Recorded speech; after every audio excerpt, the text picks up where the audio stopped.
Assalamualaikum warahmatullahi wabarakatuh. Ketemu lagi saudaraku, Selasa Wage dimanapun Anda berada ya.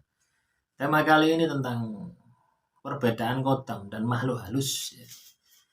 Atau perbedaan perewangan dan demit ya.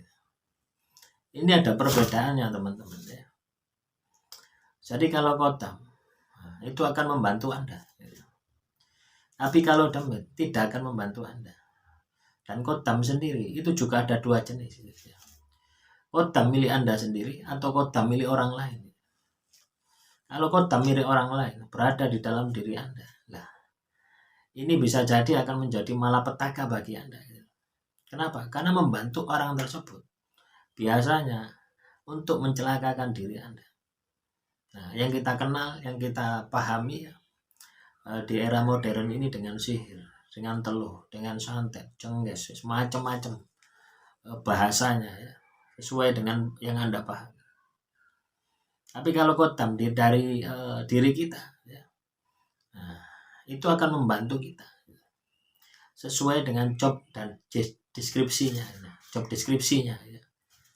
Sesuai dengan kemampuan dia. Misalkan Anda memiliki kodam pengasihan, ya tugasnya ya pengasihan. Kodam kewibawaan, ya, tugasnya memberi wibawa kepada Anda. Terus kodam apa lagi? Kekebalan, tugasnya ya memberi kebal terhadap diri Anda. Nah, semua ini kan energi semua. Ya. Nah, terus ada nanti yang pasti ada yang komentar ya, semua itu milik Tuhan, semua itu milik Allah, tidak ada yang bisa memberilah.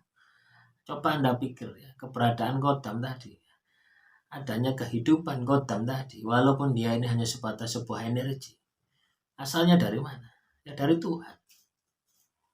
Nah, Tuhan menciptakan makhluk-makhluk ini ya, nah, untuk saling bisa membantu, untuk bisa digunakan, untuk bisa berinteraksi. Adanya malaikat, adanya setan, iblis dan sebagainya.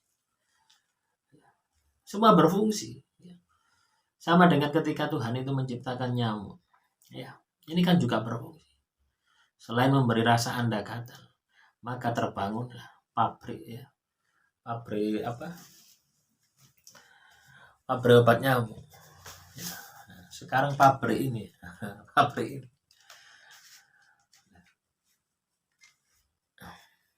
Nah, itulah teman-teman Selasa Wage. Kaitannya dengan kodam tadi. Nah, terus kalau makhluk halus, bagaimana? Atau jin. Nah, ini sama sebenarnya satu jenis saja. Hanya bahasanya saja yang berbeda. Gitu ya. Ketika bahasa Indonesia maka disebut dengan jin. Ya, disebut dengan kodam. Ini sudah akulturasi dari bahasa Arab. Tapi kalau bahasa Jawa itu perewangan atau demit. Bahasa memang asli bahasa Jawa. Sebenarnya sama saja, makhluknya sama. Hanya beda bahasa. Dan kalau makhluk halus atau jin, itu tidak membantu Anda. Baru disebut perewangan, baru disebut kodam. Ketika dia itu mau membantu Anda. Pertanyaan di situ. Tapi kalau mereka tidak membantu Anda, ya bukan kodam. Ya, hanya makhluk halus biasa. Nah, makhluk halus biasa tadi atau demit tadi itu bisa jadi kodam ketika sudah Anda fungsikan, ketika sudah Anda gunakan. Misalkan ya, Anda memiliki kuntilanak gitu. Terus Anda ya, sudah berinteraksi lama, ya, sudah kenal, sudah dekat, Anda fungsikan.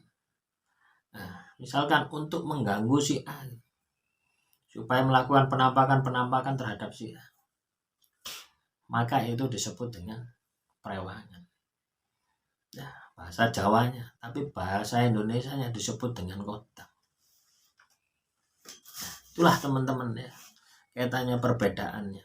Perbedaannya hanya terletak di pada fungsinya gitu ya. Fungsi membantu kita. Ketika itu membantu kita disebut perewangan ya, atau kodam. Ketika tidak disebut dengan jin atau demit atau makhluk halus.